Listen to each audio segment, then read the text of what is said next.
Assalamualaikum warahmatullahi wabarakatuh. Halo teman-teman semua, perkenalkan nama saya Muhammad Abdul Nabi, mahasiswa UIN dari Lampung, Fakultas Tarbiyah, Prodi Pendidikan Agama Islam dengan NPM 1911-010125. Saya peserta KKN kelompok 103 dengan dosen pembimbing lapangan Ibunda Mega Arya Monika MPD.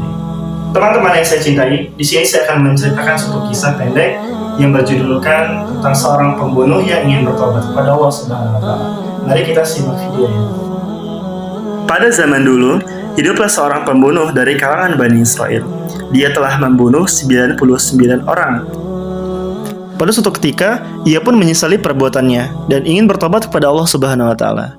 Maka ia pun menghampiri seorang yang ahli ibadah, dan dia pun bertanya kepada ahli ibadah, "Wahai ahli ibadah, aku telah membunuh 99 orang. Jika aku bertobat, apakah tobatku diterima?" Ahli ibadah pun menjawab, "Tidak, tobatmu tidak akan diterima."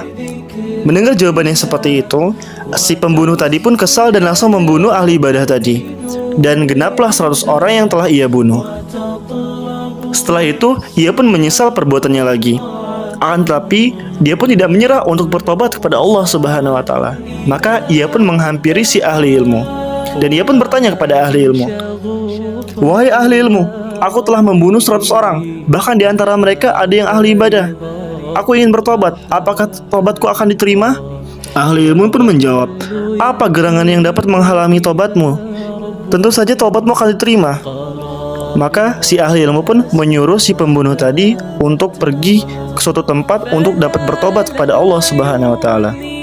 Dan menempuhlah si pembunuh tadi suatu perjalanan. Akan tapi di tengah-tengah perjalanan ternyata ajal telah mendahulinya. Dari situ pun muncullah kedua malaikat, malaikat azab dan malaikat rahmat. Kedua malaikat pun berselisih, akan dimasukkan kemana si pembunuh tadi? Akan masuk surga atau masuk neraka? Allah pun mengadili kedua malaikat. Allah berfirman, "Tentukanlah dengan jaraknya. Jika jaraknya dekat dengan yang dituju, maka masukkan dia dalam rahmatku, surga. Jika ia dekat dengan yang ditinggalkan, maka azablah dia di neraka." Pada saat yang sama, Allah pun berfirman kepada tempat yang dituju, "Wahai bumi yang dituju, dekatkanlah dirimu dengan si pembunuh." Atas rahmat dan ridhonya, si pembunuh tadi pun masuk surga. Masya Allah. Hikmah yang dapat kita ambil dari kisah tersebut ialah jangan pernah bernyerah untuk bertobat kepada Allah Subhanahu wa Ta'ala. Jika dosa kita terlalu besar, maka pengampunan Allah lebih besar.